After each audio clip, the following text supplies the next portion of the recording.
আপনি কেন পবিত্র কালামুল্লাহ শরীফ তেলাওয়াত করবেন?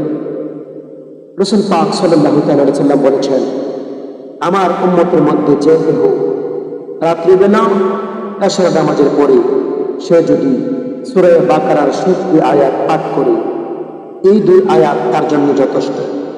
রাত্রিকালীন মঙ্গল তার জন্য যথেষ্ট হবে। আপদ বিপদ থেকে এই আয়াতে কারিমা তাকে রক্ষা কবচের মতো কাজ করবে। রাসূল পাক সাল্লাল্লাহু তাআলা আলাইহি সাল্লাম আমাদেরকে সূরা বাকারার শেষ 2 আয়াত পড়ার জন্য তাগিদ দিয়েছেন।